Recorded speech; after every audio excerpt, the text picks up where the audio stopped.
paripurna penutupan masa sidang.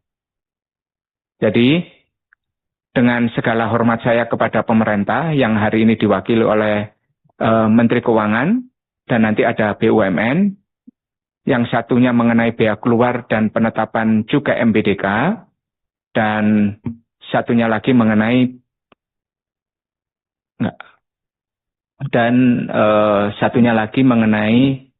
MBDK nanti kita bahas di tempat lain ya Pak. Kita bicara bea keluar aja Pak hari ini. Satunya lagi mengenai pencairan PMN berkaitan dengan APBN 2025, di mana menurut mandat undang-undangnya harus dengan rapat kerja untuk pencairannya.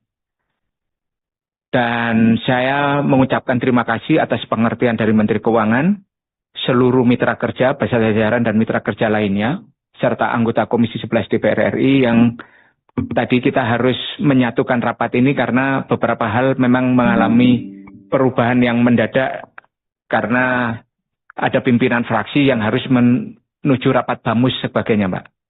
Untuk itu saya beri kesempatan kepada Menteri Keuangan langsung masuk ke topik bea keluar, Pak. Terima kasih. Terima kasih, Pak Ketua. Assalamualaikum warahmatullahi wabarakatuh. Pimpinan dan anggota Komisi 11 DPR RI yang saya hormati. Kita langsung aja bahas tentang pengaturan dan pengawasan bea keluar. Pimpinan dan anggota Komisi 11 yang saya hormati, mengawali pemaparan ini, izinkan kami menyampaikan strategi ekonomi dan fiskal untuk mendorong hilirisasi. Mungkin enggak usah ini. Izin Pak Ketua, ini terbuka atau tertutup rapatnya? Ya, sebentar Pak. Saya minta maaf ini tadi karena saya menjelaskan, jadi saya lupa untuk membuka rapat ini. Dan rapat ini dihadiri 23 anggota dari 8 fraksi dan menurut ketentuan setelah quorum, dan saya nyatakan rapat ini dibuka dan terbuka untuk umum. Lanjut Pak Menteri. Langsung ke MBD, langsung ke BK aja Pak. Langsung ke BK. Ya keluar aja, langsung halaman berikutnya aja. Halaman 5 kali ya? 5 ya. Betul Pak, halaman 5 Pak. Langsung saya lanjut ke halaman 5. Jadi kontribusi pertambang halaman 5 ya, slide 5 saudara. Kontribusi pertambangan minerba terhadap PDB dalam beberapa tahun terakhir ini menunjukkan tren yang menurun. Tetapi industrialisasi hilir, terutama logam dasar, justru meningkat secara signifikan. PDB industri pengolahan logam dasar tumbuh dari 168 triliun rupiah pada tahun 2022 menjadi 243,4 triliun rupiah pada tahun 2025. Hal ini menggambarkan pergeseran struktur dari dominasi kegiatan hulu menjadi hilirisasi yang menghasilkan nilai tambah lebih tinggi. Berikutnya. Sesuai pasal 2A Undang-Undang Nomor 17 Tahun 2006 tentang Kepabeanan, bea keluar bertujuan antara lain untuk menjaga ketersediaan supply di dalam negeri dan atau menstabilkan harga komoditas. Penerapan BK memperhatikan kebijakan pengembangan komoditas dari kementerian lembaga pembina sektor. Selain itu, penerapan BK juga memperkuat ruang fiskal APBN. Saat ini, BK diterapkan pada komoditas mineral maupun non-mineral. Di tahun 2024, penerimaan BK sebesar 20,9 triliun rupiah atau sekitar 0,73% dari total pendapatan negara. Penerimaan BK mayoritas sebesar 76,7% berasal dari komoditas non-mineral terutama CPO. Penerimaan BK atas produk mineral terutama berasal dari tembaga. Penerimaan BK dipengaruhi oleh volume produksi komoditas, kebijakan tarif BK, dan terutama harga komoditas. Berikutnya. Di tahun 2026, upaya optimalisasi penerimaan sektor minerba menghadapi beberapa tantangan, seperti fluktuasi harga komoditas, inisiatif transisi energi hijau dan iklim, serta kebutuhan menjaga konsistensi penerimaan negara. Penguatan pengawasan juga menjadi kunci, termasuk melalui integrasi data dalam Simbara dan optimalisasi penagihan. Menjawab tantangan tersebut, pemerintah akan memanfaatkan berbagai instrumen fiskal yang relevan seperti penerapan bea keluar atas ekspor emas dan batu bara untuk mendukung terpenuhinya pasokan bahan baku dalam negeri, mendorong hilirisasi, memperkuat tata kelola pengawasan, dan meningkatkan penerimaan negara. Berikutnya, pembahasan kali ini ditujukan untuk menindaklanjuti pembahasan dalam RDP dengan Dirjen SEF pada tanggal 17 November tahun 2025. Dalam pembahasan sebelumnya, bea keluar emas diarahkan untuk meningkatkan nilai tambah di dalam negeri melalui hilirisasi, mendukung terpenuhinya kebutuhan emas dalam ekosistem bullion bank, optimalisasi pengawasan tata kelola transaksi emas, dan optimalisasi penerimaan negara. Sedangkan kebijakan bea keluar batubara diarahkan untuk mendorong hilirisasi dan dekarbonisasi batubara serta meningkatkan penerimaan negara. Berikutnya, pimpinan dan anggota Komisi 11 yang saya hormati, Indonesia merupakan negara dengan cadangan emas terbesar keempat di dunia. Namun, cadangan biji emas menunjukkan tren menurun. Pada saat yang sama, harga emas global menunjukkan tren meningkat tajam mencapai $4.076,6 per ons pada bulan November tahun 2025. Sejalan dengan prioritas pengembangan ekosistem bullion bank Indonesia, kebutuhan pasokan emas di domestik meningkat. Oleh karena itu, diperlukan instrumen kebijakan bea keluar untuk mendukung ketersediaan suplai emas di Indonesia. Berikutnya, sesuai dengan pasal 2A Undang-Undang Kepabeanan, kebijakan bea keluar digunakan dengan tujuan 1. Menjamin terpenuhinya kebutuhan dalam negeri, 2. Melindungi kelestarian sumber daya alam, 3. Mengantisipasi kenaikan harga yang cukup drastis dari komoditas ekspor tertentu di pasar internasional, dan yang keempat, menjaga stabilitas harga komoditas tertentu di dalam negeri. Tentunya juga agar dapat mengoptimalkan penerimaan negara. Agar hilirisasi berjalan lebih efektif, kebijakan bea keluar emas dirancang dengan prinsip bahwa tarif produk hulu ditetapkan lebih tinggi dibandingkan produk hilir.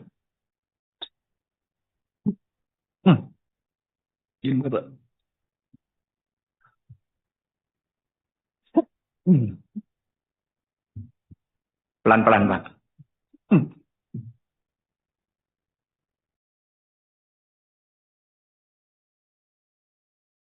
Mungkin produsen emas pada ngutuk saya dari jauh nih. Menarikin bea katanya. Apa Ketua? Berikutnya.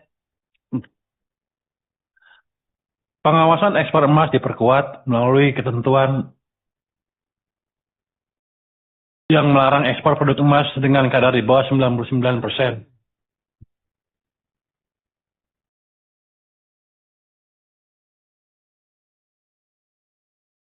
Doanya kuat juga mereka. Calm down, Pak.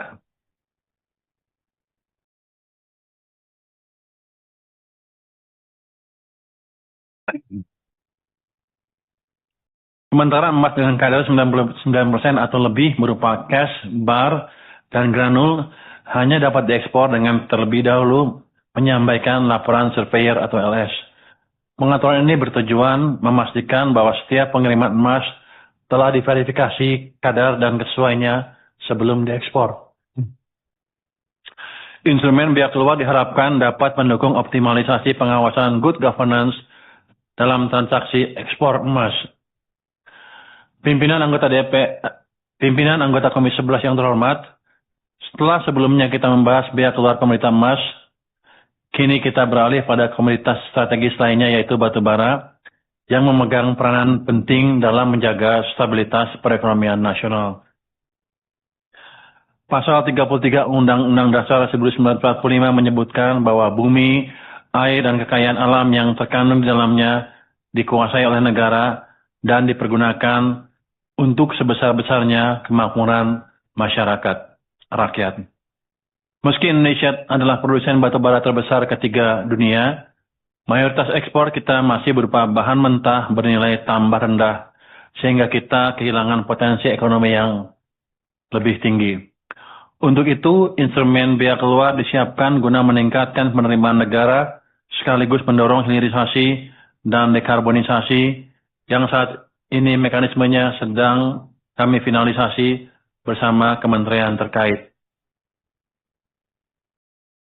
Berikutnya, demi menjamin energi yang merata dan terjangkau, batu bara tetap menjadi tulang punggung pasokan untuk menjaga stabilitas tarif listrik bagi rakyat dan industri.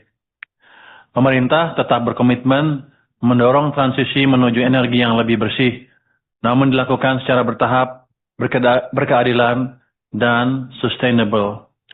Pendekatan ini sangat penting agar upaya penurunan emisi tetap berjalan, tetapi tidak mengganggu ketahanan energi nasional. Berikutnya, batu bara tidak hanya berperan sebagai sumber energi, tetapi memiliki potensi besar untuk mendukung hilirisasi industri nasional. Beberapa negara seperti China dan India telah memanfaatkan batu bara untuk menghasilkan berbagai produk turunan yang bernilai tambah lebih tinggi. Dengan potensi tersebut, batu bara menjadi salah satu komoditas strategis yang dapat memperkuat struktur industri nasional. Pendekatan ini juga sejalan dengan upaya dekarbonisasi, di mana pemanfaatan batu bara diarahkan melalui pemanfaatan teknologi dan proses yang lebih efisien, serta menghasilkan emisi yang lebih rendah. Berikutnya, perkembangan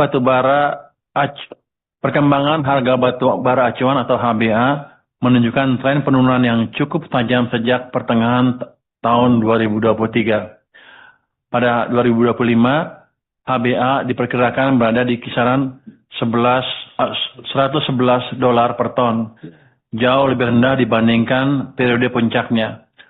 Sementara proyeksi tahun 2026 menunjukkan bahwa harga kemungkinan bergerak pada kisaran 95 sampai dengan $100 per ton. Next. Pimpinan dan anggota Komisi 11 yang saya hormati, setelah kita membahas usulan biaya keluar untuk batu bara sebagai instrumen untuk menjaga ketahanan energi dan penerimaan negara, penting untuk memastikan bahwa kebijakan ini berjalan efektif melalui pengawasan yang kuat di lapangan. Karena itu, kita beralih pada aspek pengawasan ekspor atas komoditas yang dikenakan bea keluar. Dalam ketentuan kepabeanan, eksportir menghitung bea keluar secara self-assessment dan menyampaikan pemberitahuannya dalam dokumen ekspor. Pemeriksaan fisik maupun uji laboratoris dilakukan secara selektif berdasarkan manajemen risiko. Sementara itu, eksportir berstatus AEO mendapat pemeriksaan minimal sesuai prinsip trade facilitation. Next. Pengawasan terhadap ekspor komoditas bea keluar dilakukan secara menyeluruh, baik secara fisik maupun administratif, untuk memastikan seluruh ketentuan dipenuhi. Pemeriksaan mencakup verifikasi perizinan lartas, termasuk status clean and clear, serta pemenuhan pungutan seperti royalti dan PPh pasal 22. Dalam pelaksanaannya, terdapat 4 modus pelanggaran yang paling sering ditemukan, yaitu penyelundupan langsung, kesalahan administratif dalam pemberitahuan, penyamaran ekspor melalui modus antar pulau, serta upaya penyembunyian dengan mencampur barang legal dengan ilegal.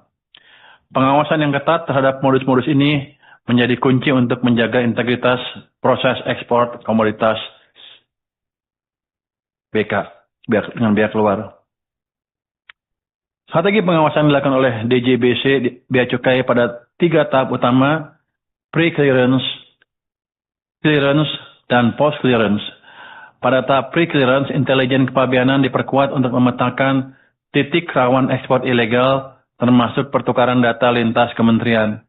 Dirjen Bea Cukai juga melakukan monitoring analisis untuk pendeteksian anomali pada data perdagangan.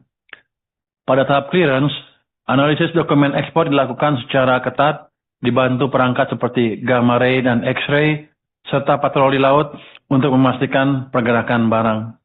Di sisi post clearance, Dijen Bea Cukai bekerjasama dengan Dijen Pajak dan Kementerian Perdagangan melakukan audit yang lebih mendalam. Pendekatan lintas sektor ini memastikan bahwa setiap potensi pelanggaran pada komunitas bea keluar dapat terdeteksi secara menyeluruh. Berikutnya, pimpinan dan anggota Komisi 11 yang saya hormati, kinerja pengawasan bea keluar menunjukkan kontribusi yang semakin kuat terhadap penerimaan negara.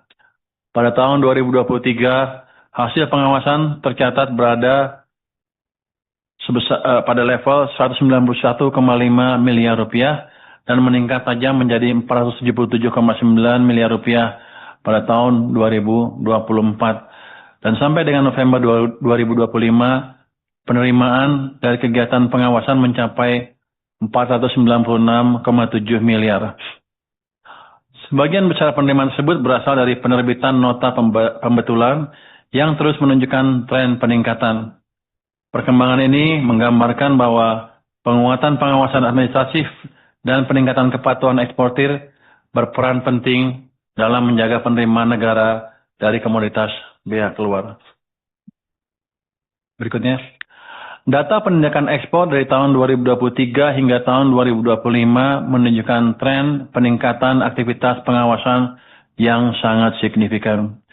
Jumlah kasus penindakan, khususnya pada ekspor umum dan barang kiriman, terus meningkat. Pada tahun 2023 tercatat 50 kasus, pada tahun 2024 44 kasus, dan melonjak menjadi 258 kasus pada tahun 2025 untuk kategori ekspor umum. Dari sisi nilai barang hasil penindakan, angkanya juga cukup besar. Pada tahun 2023, nilai barang yang ditindak mencapai 326 miliar rupiah, kemudian menjadi 313 miliar rupiah pada tahun 2024, dan sekitar 219,8 miliar pada tahun 2025. Perkembangan ini menunjukkan bahwa pengawasan yang dilakukan baik melalui pemeriksaan fisik, analisis risiko, maupun audit telah memberikan dampak yang nyata dalam memperbaiki tata kelola ekspor dan mencegah potensi kebocoran penerimaan negara.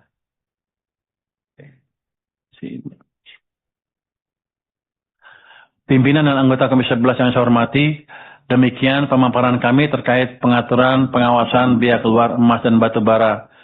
Kami berharap melalui upaya bersama dan dukungan Komisi 11 yang selama ini sangat konstruktif, kebijakan bea keluar serta pengawasannya dapat berjalan semakin efektif, memberikan perlindungan bagi kepentingan nasional, dan menghasilkan manfaat yang optimal bagi perekonomian. Terima kasih atas perhatian dan kerjasamanya. Wassalamualaikum warahmatullahi wabarakatuh. Warahmatullahi wabarakatuh. Ini supaya rapatnya cepat per fraksi aja ya. Karena kita juga butuh waktu cepat. Saya beri kesempatan kepada PDI Perjuangan. Golkar siap-siap. Silakan Pak Haris. Baik, terima kasih pimpinan, yang terhormat pimpinan dan rekan-rekan anggota Komisi 11. Yang terhormat Pak Purbaya beserta seluruh jajarannya dari Kementerian Keuangan dan teman-teman dari BUMN penerima PSO. Tadi paparan Pak Purbaya mengatakan bahwa bea keluar, kontribusi bea keluar 2024 hanya 20,9 triliun atau kecil sekali 0,73%, Pak. Nah, dari 0,73%-nya, 76%-nya non-mineral atau CPO. Sementara mineralnya didominasi oleh tembaga. Yang kita bicarakan hari ini adalah emas dan batu bara. Jadi kalau kita lihat angkanya, Pak, untuk bea keluar emas dan batu bara, targetnya itu kira-kira hanya sekitar 3 triliun. Apakah angka saya benar?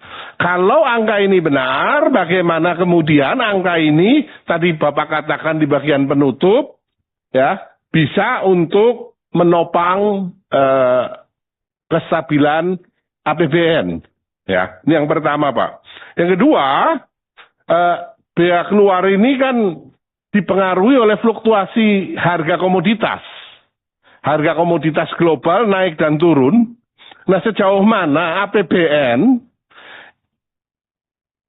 minta izin Pak Purbaya, sejauh mana APBN bisa diandalkan, Pak? Bisa benar-benar hanya mengandalkan ini, Pak. Maksudnya fokus di sini sebagai instrumen penguatan ruang fiskal. Angkanya tidak besar, Pak, untuk emas dan untuk batu bara. Kemudian tujuan hilirisasi mineral, emas dan batu bara ini, ya, kan dikatakan, Pak, memperbaiki penguatan di penerimaannya biaya keluar.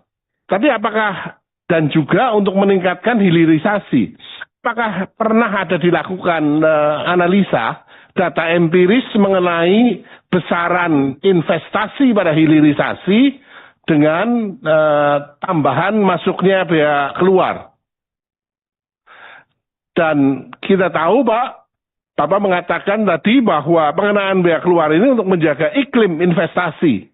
Faktanya adalah cost dari eksportir akan meningkat sehingga daya saing Indonesia menurun. Ya. Sehingga juga perlu dipikirkan bahwa pengenaan biaya keluar ini bagaimana mitigasinya sehingga tidak terjadi illegal export, tidak terjadi under invoicing, yang akhirnya malah biayanya lebih tinggi. Pada prinsipnya kita mendukung, hanya hal-hal ini perlu dimitigasi karena ternyata penerimaannya tidak sebesar yang kita bayangkan sebelumnya. Terima kasih. Wassalamualaikum warahmatullahi wabarakatuh. Berikutnya Golkar, Ibu Putri, saya persilakan. Ya. Terima kasih pimpinan. Assalamualaikum warahmatullahi wabarakatuh. Pimpinan dan anggota Komisi 11 yang terhormat, Pak Purbaya beserta seluruh jajaran dari Kementerian Keuangan. Tentu kami dari fraksi Partai Golkar sangat mendukung terkait dengan kebijakan bea keluar untuk emas dan batu bara ini. Tapi memang harus ada penyempurnaan sistem tadi yang sempat ditanyakan oleh Prof. Haris. Tadi sempat disinggung oleh Pak Purbaya di paparan halaman 20 bahwa memang modus penyelundupan barang antar pulau untuk menghindari pengenaan bea keluar itu masih terjadi. Dan ini kan diselesaikan, dicoba untuk diselesaikan melalui PMK nomor 50 tahun 2024 yang mewajibkan kapal pengangkut barang untuk menyalakan automatic identification system supaya pergerakannya bisa dipantau dan juga mengatur penggunaan dokumen elektronik supaya proses lebih cepat dan rapi. Nah, pertanyaannya adalah apakah setelah PMK ini keluar, pengawasannya jadi lebih baik sehingga modus seperti itu tidak ditemukan lagi atau seperti apa? Itu yang belum kita dengar tadi pada paparannya Pak Purbaya. Dan yang kedua juga tentu kita sangat mendukung langkah tegasnya Kementerian Keuangan untuk menindak tegas praktik under invoicing yang tadi disebut oleh Prof. Haris juga. Tapi tentu kemarin sudah ada laporan dari Dirjen Pajak, ada 282 wajib pajak yang melakukan kecurangan dalam hal ini dalam ekspor minyak kelapa sawit. Dan jumlahnya cukup besar, 140 miliar rupiah dalam potensi kerugiannya. Nah, yang justru kita belum dengar juga tindak lanjutnya terhadap WP yang under invoicing ini seperti apa. Dan tentu bagaimana DJP nanti bisa memperkuat pengawasan pada sektor yang tentu memiliki potensi tinggi untuk praktik under invoicing ini. Supaya ada tindakan preventif yang tentu bisa mencegah hal-hal seperti ini berulang di tahun-tahun yang akan datang. Demikian pimpinan, terima kasih. Assalamualaikum warahmatullahi wabarakatuh. Waalaikumsalam warahmatullahi wabarakatuh. Berikutnya Gerindra, Pak Agung. Ya, terima kasih pimpinan yang saya hormati dan juga Pak Purbaya yang saya hormati beserta jajaran dari Kementerian Keuangan. Mungkin sedikit saya mengapresiasi Pak Purbaya beserta Kemenq berdasarkan paparan yang telah disampaikan tadi. Mungkin untuk bea keluar tadi saya ingin menanyakan sedikit aja Pak. Untuk apa indikator keberhasilan bea keluar dalam jangka panjang, itu aja Pak. Terus, dan apakah bea keluar akan tetap relevan dalam konteks transisi energi dan perubahan di pasar global? Itu aja Pak, terima kasih. Terima kasih Pak Agung. Berikutnya Nasdem.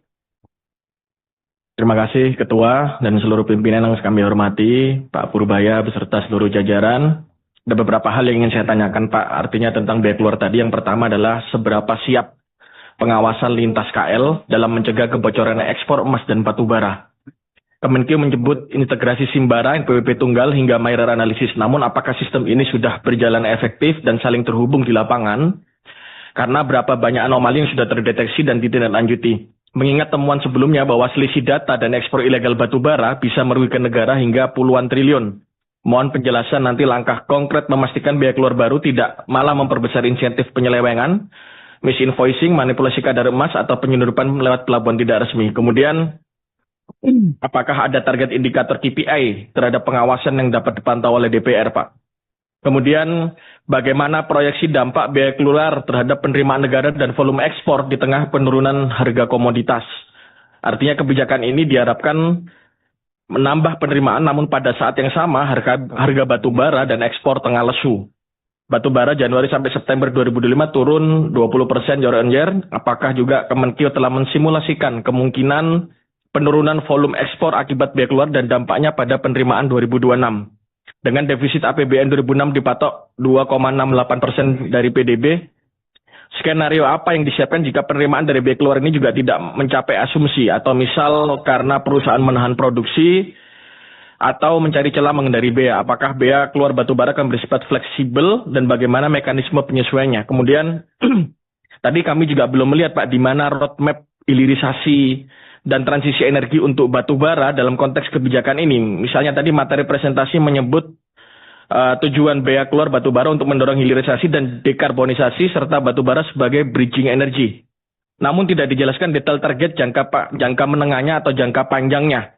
Jadi nanti mohon diberikan juga roadmap kuantitatif untuk downstream batu bara, misal berapa juta ton yang ditargetkan diolah menjadi DME, metanol atau produk lain per 2026 sampai 2030. Kemudian bagaimana rencana pengurangan porsi ekspor batu bara secara bertahap sejalan dengan komitmen transisi energi dan penurunan emisi. Tanpa kepastian arah, tentunya dikhawatirkan bea keluar hanya menjadi instrumen fiskal jangka pendek tanpa memastikan transformasi industrinya. Selain itu, bagaimana koordinasi Kemenkeu dengan SDM atau BUMN juga terkait proyek hilirisasi, misal gasifikasi batu bara yang memerlukan investasi besar dan waktu yang panjang, Pak. Apakah ada dukungan anggaran atau insentif khusus untuk mempercepat terwujudnya proyek-proyek itu? Kemudian yang terakhir, insentif apa yang disiapkan untuk mendorong industri hilir dan memastikan dampak multiplikatif ekonominya, Pak? Kebijakan bea keluar adalah disinsentif ekspor raw material, namun investasi hilirisasi membutuhkan insentif yang jelas. Dan ada satu usulan, Pak, mungkin nanti untuk mengawal implementasi Kemenkeu mungkin bersama instansi terkait bisa membuat satu portal transparansi yang mempublikasikan data produksi, ekspor, kemudian pembayaran bea atau royalti secara agregat dan terupdate. Nanti hasil mirror analisis ekspor impor antar negara ini utama sebaiknya dilaporkan secara rutin kepada DPR juga, Pak. Dengan demikian anomali dapat terdeteksi lebih dini dan menambah tekanan akuntabilitas pada pihak yang mencoba mengakali peraturan. Keterlibatan masyarakat dan penggunaan teknologi Big Data AI juga dalam pengawasan bisa ditingkatkan melalui hackathon atau kolaborasi dengan perguruan tinggi untuk menganalisis data ekspor minerba, Pak. Itu dari kami, terima kasih. Assalamualaikum warahmatullahi wabarakatuh. Warahmatullahi wabarakatuh. Berikutnya PKB, Bu Ana, saya persilakan. Ya, makasih Ketua, Bapak Ibu Wakil Ketua dan Bapak Ibu anggota DPR Komisi 11, Pak Menteri Keuangan, Pak Purbaya dan jajarannya. Dan juga mungkin eselon 1 ya semuanya. Pak, saya singkat sebenarnya sih Pak. Di saat pemerintah melakukan pajak ekspor, pengenaan biaya ekspor, tentunya juga ada pengenaan pajak impor. Nah, kalau pajak impor kan mungkin ada juga raw material, kemudian yang diolah, yang ada value-nya, kemudian menjadi barang jadi dan seterusnya. Nah, kalau pajak ekspor ini kan istilahnya dikirim keluar, kemudian dikenakan beberapa tarif. Tujuannya juga berbagai macam, seperti untuk melindungi produk lokal, produksi lokal, dan seterusnya. Nah, saya ingin bertanya secara teknis, apakah pengenaan persentase tarif ekspor tersebut sudah betul-betul dieksersis, dikaji sangat mendalam, sehingga barang itu kalau nyampe di luar negeri maka masih kompetitif dan juga masih memberikan benefit yang tinggi. Kemudian apakah ada semacam konsensus atau pembicaraan awal di beberapa negara terhadap pengenaan tarif? Nggih, Pak.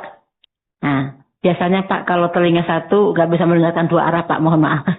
Jadi apakah pengenaan tarif itu sudah betul-betul dikomunikasikan dengan berbagai pihak, dan juga terutama misalnya negara-negara tujuan ekspor? Sungguh itu sebenarnya kan kurang layak juga kalau didiskusikan di awal. Namun barangkali apakah pengenaan tarif ini sudah layak dan sudah berkesesuaian, sehingga apa yang menjadi target untuk penguatan APBN terhadap eksportasi pajak tersebut bisa terwujud dengan baik. Nah, kemudian saya akan bicara 2006, Pak. Jika memang 2025 ini banyak dianggap banyak, tadi pembetulannya banyak sekali ya, Pak ya, pembetulannya. Mungkin ke depan 2026 kira-kira gambarnya seperti apa, Pak? Sungguh pun Kementerian Keuangan sudah mengeluarkan peraturan Menteri Keuangan tadi yang nomor tahun 2024. Disinilah Pak justru kadang-kadang makin banyak regulasi, makin banyak kebocoran, makin banyak regulasi, makin banyak penyimpangan. Dan siapa yang terlibat? Tentunya bukan mesin Gamma, tentunya bukan orang luar bahasanya. Maka barangkali dalam forum ini kami senantiasa ingin mensupport Bapak Menteri untuk melakukan langkah-langkah pembetulan dan juga langkah-langkah pengenaan tarif pajak ekspor itu sudah sesuai dengan regulasi dan secara maksimal, dan kedua bisa lakukan mitigasi dini dan juga bisa menambah APBN maksimal. Pertanyaan saya, 2025 itu apakah sudah sesuai target? Dan kemudian kira-kira 2026 itu seperti apa, Pak? Kira-kira gambarannya.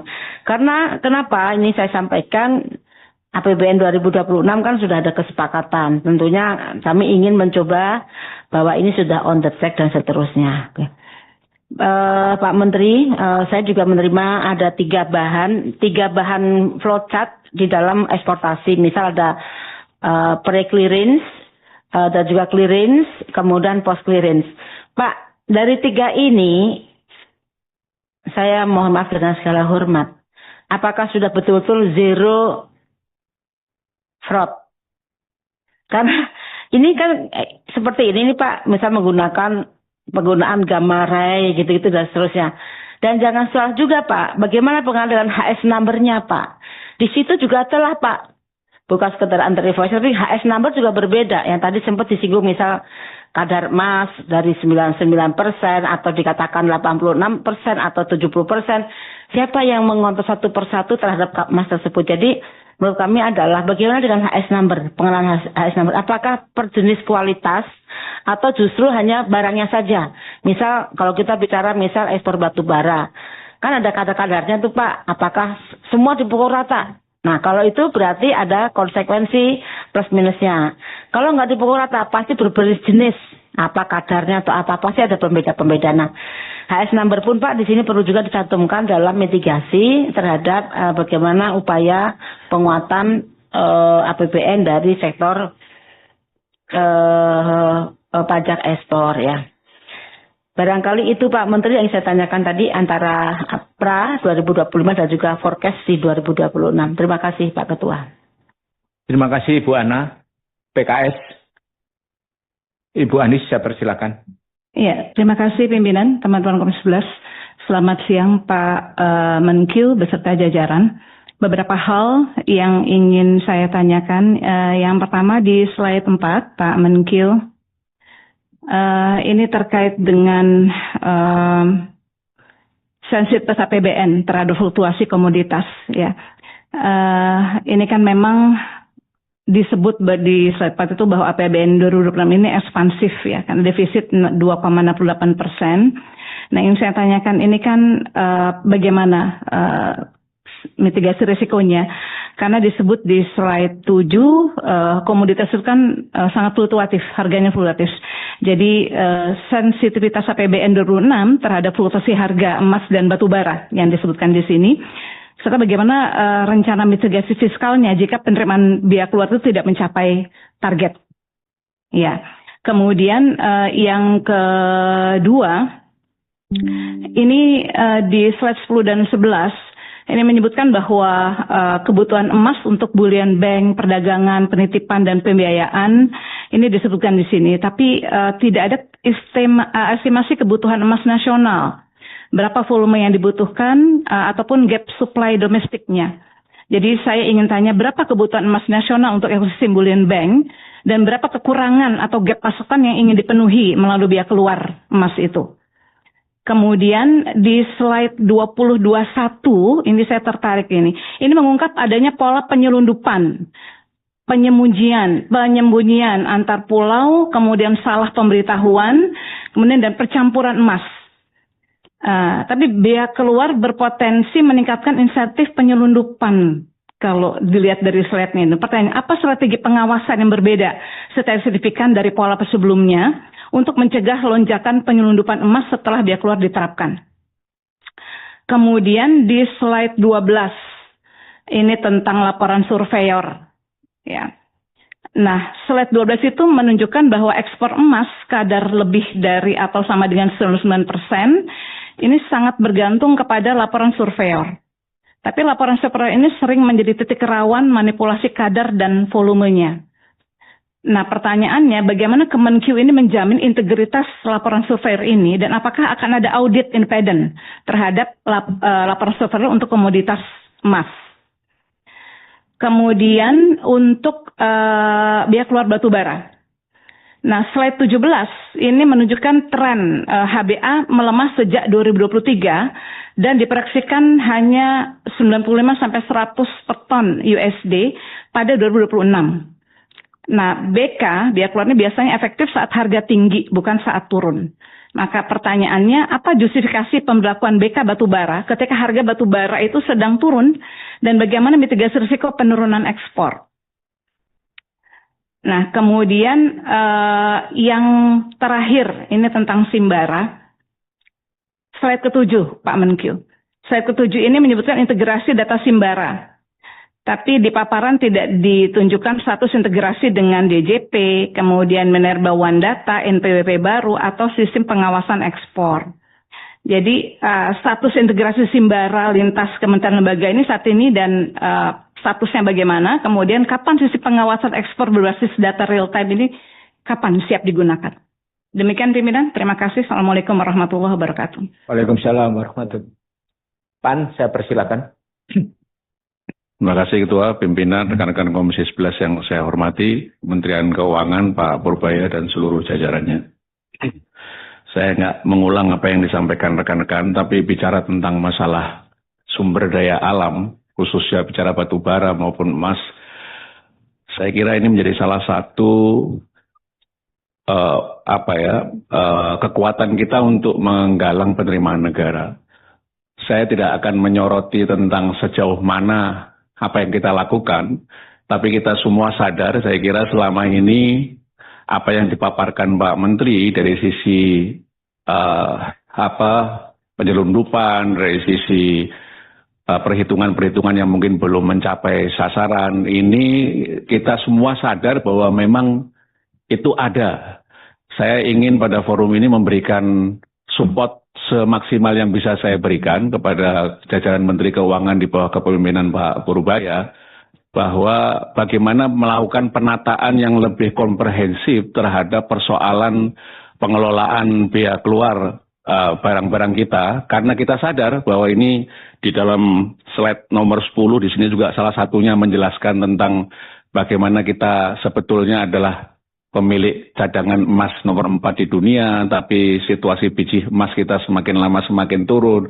Yang kita tahu saat ini adalah kondisinya baik batu bara maupun emas meninggalkan sisa di lapangan itu adalah sampah-sampahnya terlalu beban buat negara Indonesia ini juga semakin luar biasa. Kubangan-kubangan bekas galian batu bara maupun emas ini tentu sebagai salah satu fungsi bendahara umum negara, Kementerian Keuangan di bawah kepemimpinan Pak Purbaya, saya kira juga mungkin bisa melakukan penataan selain meningkatkan pemasukan biaya keluar dengan mengurangi penyelundupan, mengurangi tentang HS yang disampaikan oleh Bu Ana yang mungkin dimanipulasi dan lain sebagainya sehingga perolehan negara menjadi berkurang. Tapi bagaimana caranya perolehan negara yang di dalam penutup paparan ini disebutkan perumusan kebijakan biaya keluar emas dan batu bara diarahkan untuk optimalisasi pendapatan, tidak hanya dikejar pendapatannya saja, tapi bagaimana pendapatan itu bisa punya kontribusi terhadap menjaga lingkungan kita yang barang-barang kita ini kemudian diekspor seluruhnya untuk mengejar pendapatan, tapi kemudian menyisakan persoalan di dalam negeri yang dalam masa-masa yang akan datang mungkin kita lebih sulit untuk mengelola itu. Saya kira saya ingin memberikan support itu bagaimana peran Kementerian Keuangan sebagai bendahara umum negara yang mengatur seluruh jajaran kementerian lembaga yang saling terkait satu dengan yang lainnya. Jangan sampai kita hanya mengejar pendapatan negara, tapi kita melupakan sisi yang lainnya dalam keberlangsungan lingkungan kita, dalam keberlangsungan sumber daya alam kita yang lain. Kita berkurang dari sumber daya alam, tapi kita rusak di sisi yang lain yang itu tidak terjaga dengan baik. Saya kira itu. Terima kasih, pimpinan. Kasih kepada PAN, berikutnya kepada Demokrat, Pak Pati. Mohon izin, pimpinan. Silakan. Baik, terima kasih untuk kesempatan diberikan dari fraksi Partai Demokrat. Ada beberapa poin memang yang ingin kami highlight.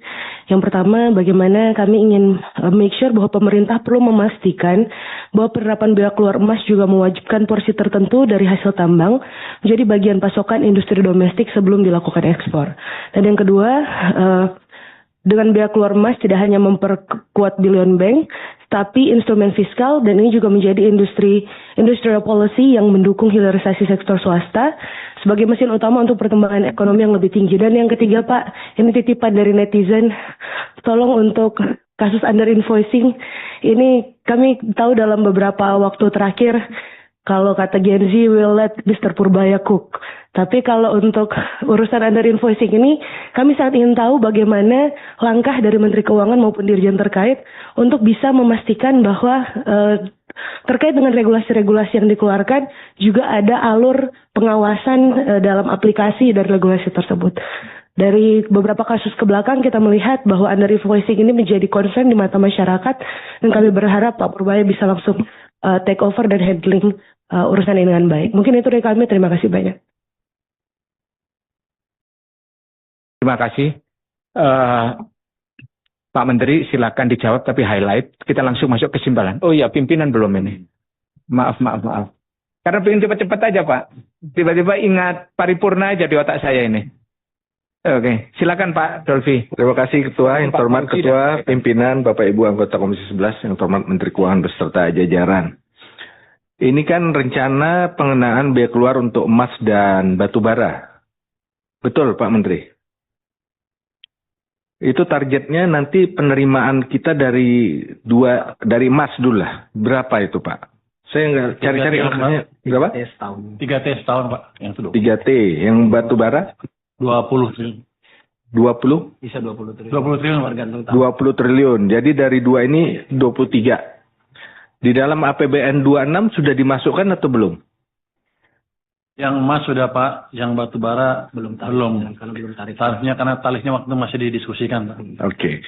Jadi nanti kalau misalnya dimasukkan yang batu bara di dalam pendapatan negara tahun 2026, itu digunakan untuk apa Pak penerimaan itu?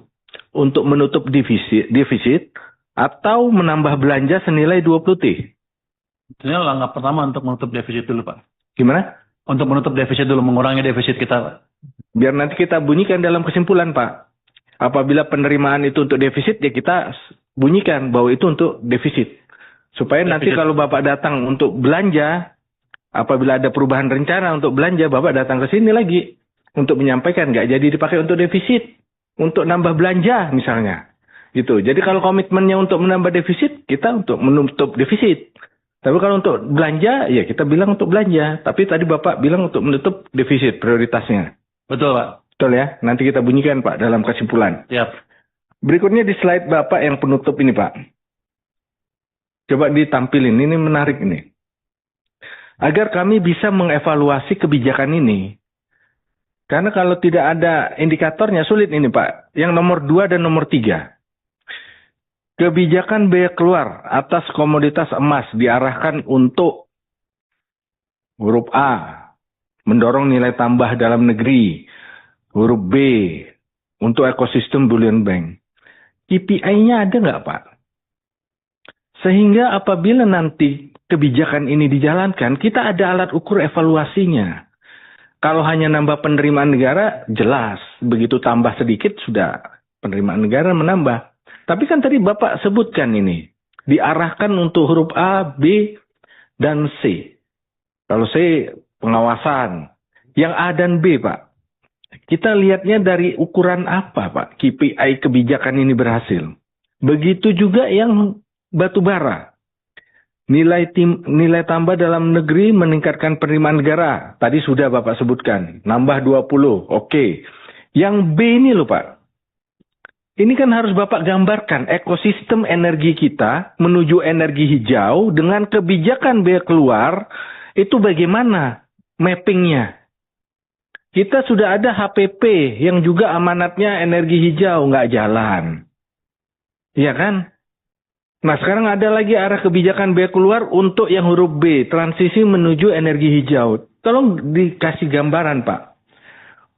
Itu dengan kebijakan ini, itu mapping energi kita itu seperti apa sih nantinya? Apa benar nih?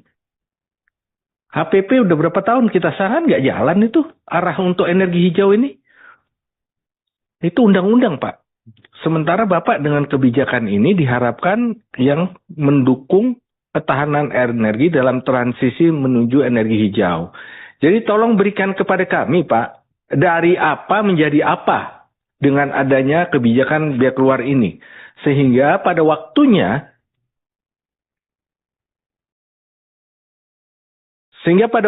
Pak Menteri, kita bisa mengevaluasi bersama-sama. Benar nggak nih kebijakan biaya keluar kita ini seperti yang kita rencanakan di awal. Kalau soal penerimaan sudah Pak, Bapak sudah menjawab tadi. 3 dan 20. Sudah mendapat kita. Tapi yang lain-lain tolong dilengkapi Pak. Dengan indikator-indikator keberhasilan dari pelaksanaan kebijakan biaya keluar ini.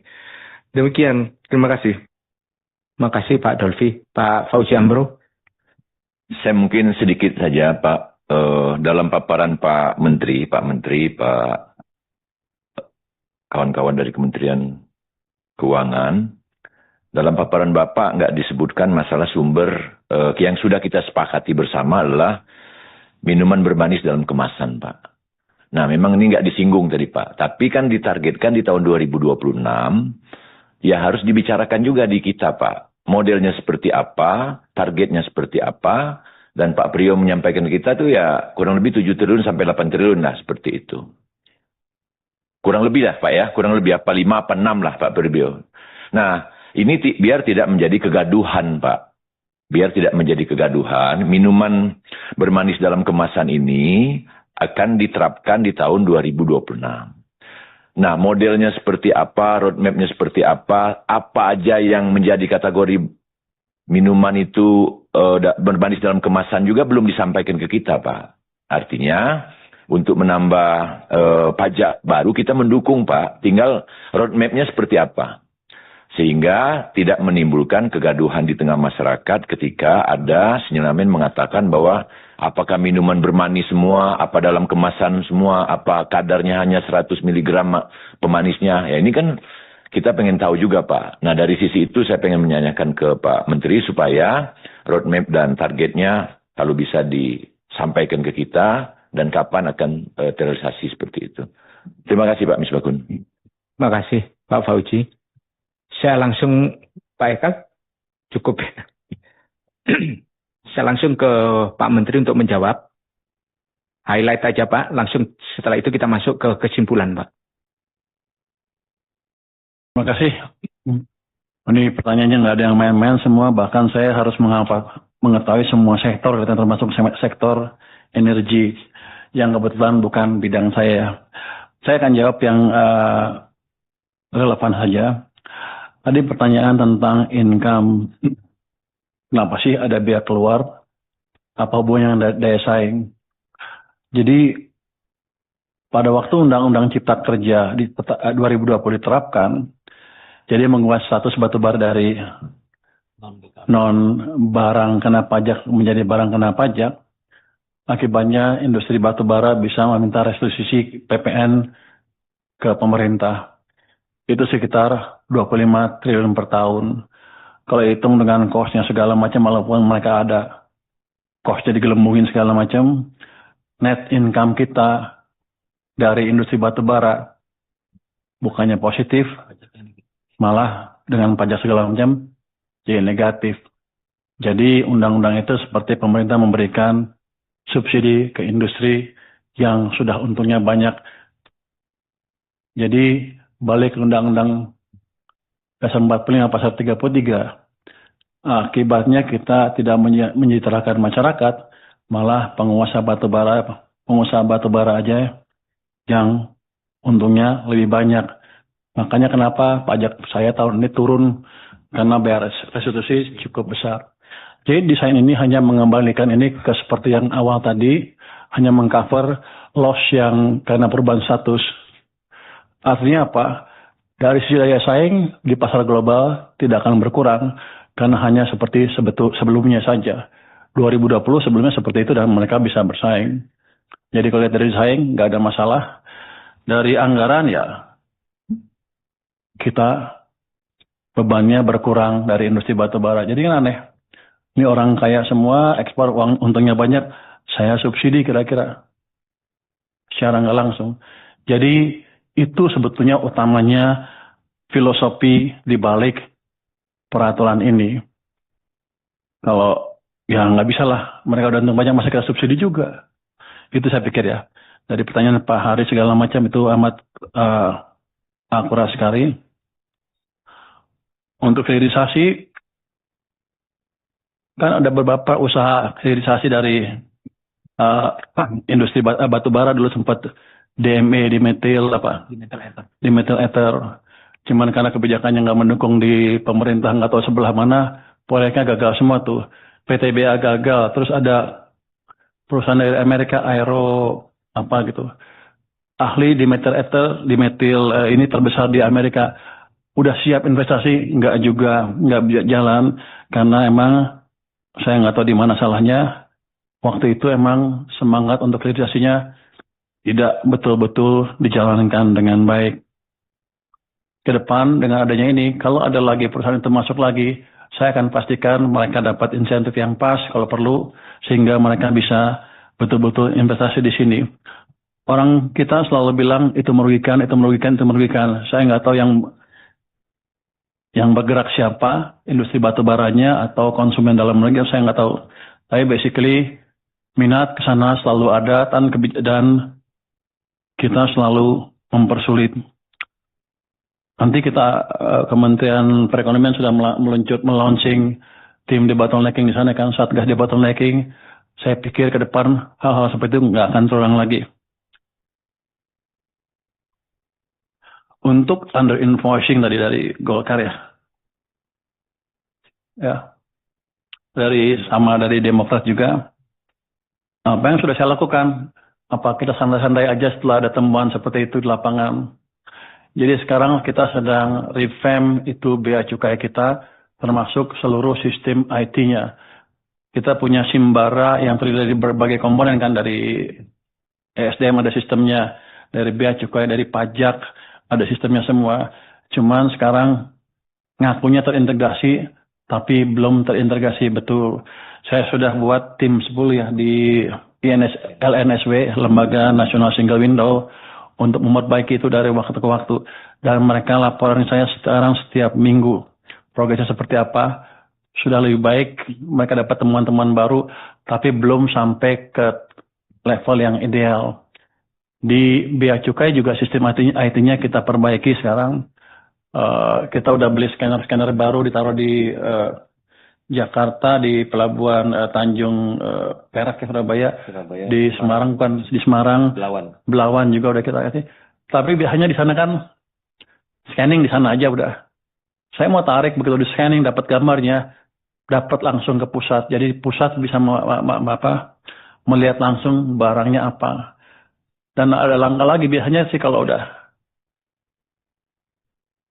dideteksi di lapangan, ditanya harganya berapa, pas nggak harganya segala macam, biasanya di lokasinya di sana, di tempatnya, di Tanjung Perak atau di Semarang atau di Belawan. Sekarang kita akan tarik ke Jakarta, di mana yang memutuskan hanya Jakarta, sehingga daerah nggak bisa main-main lagi. Itu sistemnya sedang kita kembangkan. Mungkin Maret tahun depan sudah berjalan dengan penuh.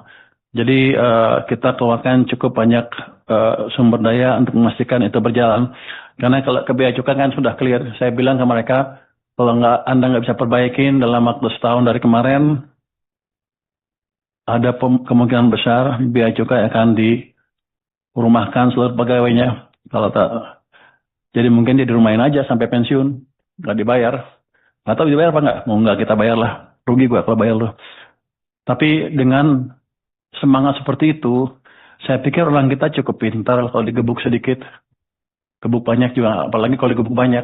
Jadi dengan ke depan harusnya penyelundupan permainan HS Code akan berkurang secara signifikan. Kalau nol sih nggak mungkin kan kelihatannya ya. Ini kan kita nggak hidup di dunia yang ideal. Akan berkurang secara signifikan. Untuk yang tadi juga yang PAME, itu sekarang udah kita panggil tuh pengusaha PAME di seluruh di Indonesia ke Jakarta. Kita bilang ke mereka aturan kita begini. Kita nggak akan deviate dari aturan itu. Anda siap-siap aja. Kalau Anda mau berbisnis terus, ikut aturan kami. Kalau enggak, saya hajar dia. Jadi setiap ada pelanggaran itu, kami dapat namanya, termasuk yang sibuk-sibuk, yang ribut-ribut di medsos tentang Bapres. Kami dapat namanya, kami investigasi pajaknya seperti apa. Ternyata banyak dari mereka nggak bayar pajak. Saya datangin orangnya di sana untuk suruh bayar pajak. Jadi ini harus fair. Kalau mereka nyerang ya harus bersih. Kalau mereka nyerang aja untuk menghindari menutupi kejahatannya, saya hajar dari pajak. Itu ternyata boleh saya main di pajak. Emang nggak bayar pajak. SPT-nya 0,000 selama 5 tahun berturut-turut berarti nggak bayar pajak. Ada yang selalu nihil padahal punya gudang banyak sekali. Jadi jangan main-main lagi dengan pemerintah. Kita serius. Dan ancaman saya ke Bea Cukai juga serius. Kalau mereka main-main, kita hantam. Sama juga ke pajak juga. Sebentar lagi akan ada perbaikan yang amat signifikan. Prinsip pengawasan barang ekspor tadi tanya itu ya. Pada dasarnya itu dah sama. Kita akan pakai sistem yang terintegrasi, pakai IT. Kita kembangkan juga sistem AI.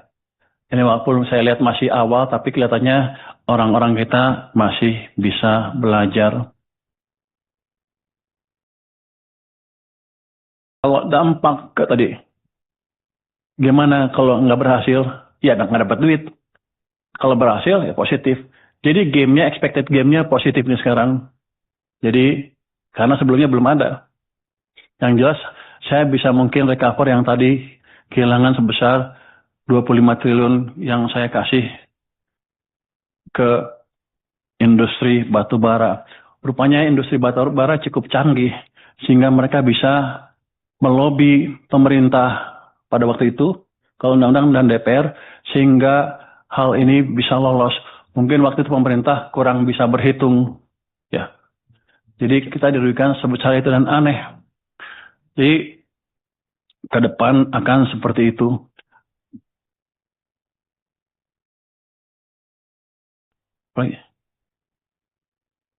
Yang utama apa? Untuk roadmap hilirisasi, kan itu di luar wewenang Kementerian Keuangan, tapi kami akan bicara ke Kementerian SDM, ini bosnya Pak Ketua nih, untuk meminta membuat hilirisasi seperti apa ke depan, dan kami siap mendukung 100% langkah-langkah yang akan dibuat oleh beliau. Ada satgas? Ada satgas. Sudah ada satgas hilirisasi, tinggal kita dorong aja. Ada anggota dari kita? Pak Menteri SDM sebagai saya apa? Pak ada status delegasi dan Menteri SDM sebagai ketua, saya sebagai anggota. Yang jelas kita akan jalankan supaya ke depan akan berjalan dengan betul. Untuk post clearance dan pre-post and clearance, apakah sudah zero fraud? Mungkin zero fraud tidak mungkin akan diciptakan, nggak akan mungkin akan terjadi. Tapi kita tingkatkan semaksimal mungkin sehingga orang-orang kita tidak bermain-main lagi. Karena saya kasih tahu mereka, kalau mereka main-main risikonya clear sekali. Untuk HS number biasanya kalau batu bara kan ada berat dan kalorinya. Selama ini kita bea cukai tidak bisa periksa tuh kalau ekspor. Kapalnya udah berangkat, baru kita bisa tahu kalorinya berapa. Saya sudah minta ke Pak Dirjen untuk memastikan kapal nggak bisa berangkat sebelum kita tahu barang yang dinaikkan seperti apa.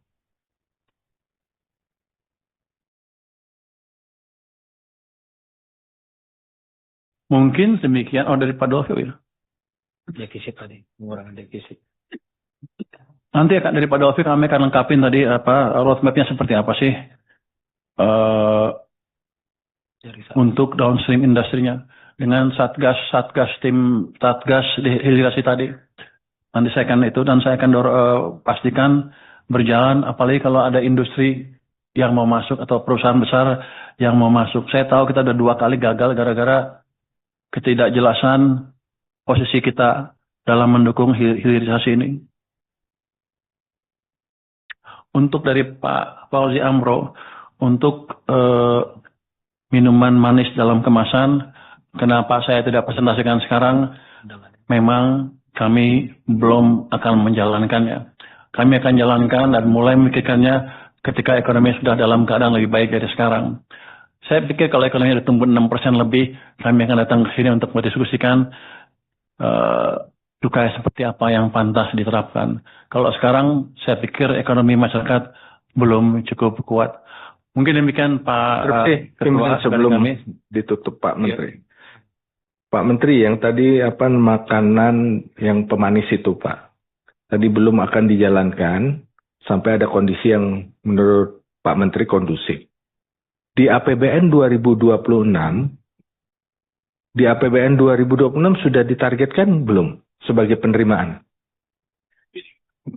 Sudah Pak, itu berapa Pak? Ditargetkan 7 triliun rupiah Pak.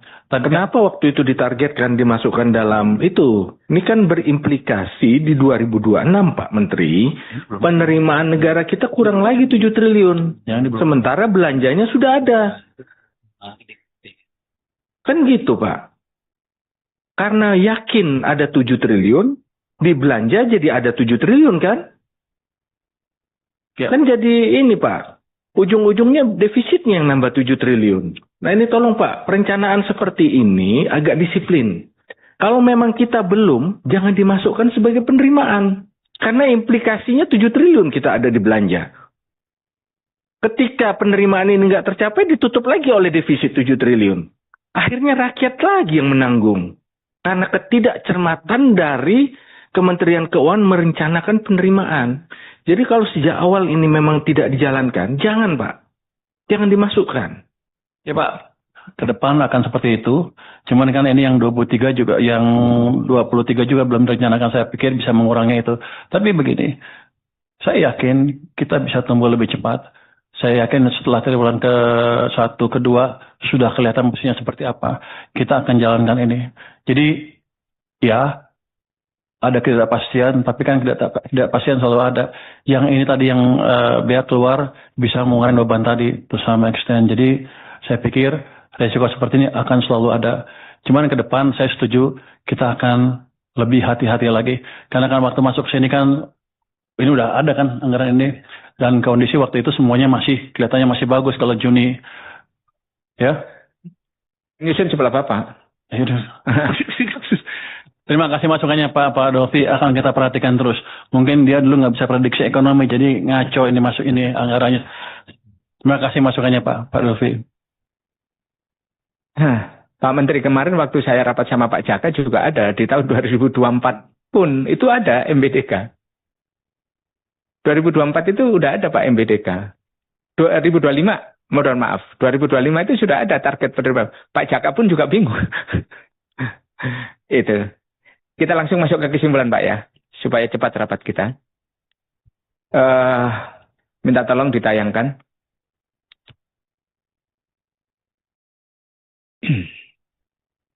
Rancangan kesimpulan rapat kerja Komisi 11 DPR dengan Menteri Keuangan masa sidang 2 tahun sidang 2025-2026 hari Senin 8 Desember 2025.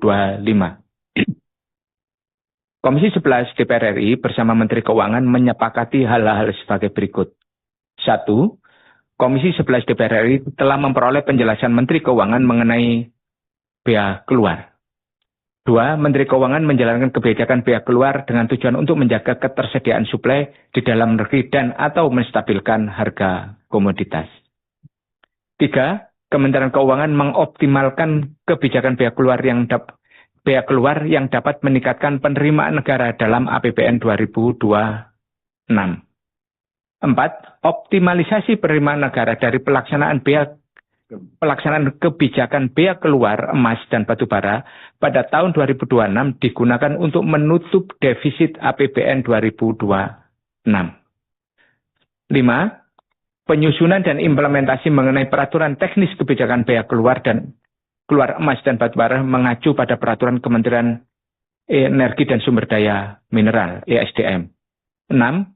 Kementerian Keuangan menjalankan kebijakan bea keluar emas diarahkan untuk menjamin pasokan emas bagi penciptaan nilai tambah dalam negeri melalui hilirisasi dan pendalaman sektor keuangan. B. Optimalisasi pengawasan tata kelola ekspor dan transaksi emas, good governance ekosistem emas pada bullion bank, perdagangan, penitipan, simpanan, dan pembiayaan emas, serta memperkuat penerimaan negara. 7. Kementerian Keuangan menetapkan indikator kinerja utama keberhasilan kebijakan bea keluar emas. Menteri Keuangan menjalankan kebijakan batubara dapat memperhatikan perkembangan harga agar tetap menjaga keberlangsungan bisnis sektor batubara. 9. Kebijakan bea keluar atas ekspor batubara diarahkan untuk A. Meningkatkan nilai tambah di dalam negeri dan meningkatkan penerimaan negara. B. Mendukung ketahanan energi dan transisi menuju energi hijau dan mendukung hilirisasi komoditas lain di Indonesia. 10. Kementerian Keuangan menetapkan indikator kinerja utama keberhasilan kebijakan bea keluar batubara. 11. Normatif Pak untuk masa ini nomor 11 ini Pak, maaf. Yang tadi. Komisi 11 DPR akan menjadwalkan rapat kerja dengan Menteri Keuangan tentang kebijakan minuman berpenamis dalam kemasan pada masa sidang 3 tahun sidang 2025-2026. Nggak jadi. Silakan Pak Doni, silakan masuk. Pak Kepala BP BUMN. Pak Wamen silakan masuk. Pak Teddy. Mungkin yang 11 belum. Tadi kalau dia benar lanjut. Jam 3 harus selesai. 3:3/4, setengah 4. 3 tengok. Waktu itu namanya tolong di. Ini tolong Pak lagi kesimpulan. Ya. Sebentar, saya itu masuk dulu semuanya. Nah, kemudian ini kan 11 ini kita tarik ya, nggak jadi ya.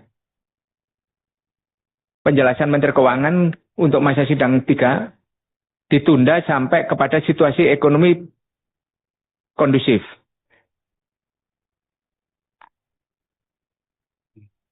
Tutup sama yang tadi. Sudah ditutup sama yang tadi. Enggak, izin Pak. Pak. Ini Pak Menteri yakin di tahun 2026 ini nggak akan memungut dari MB3?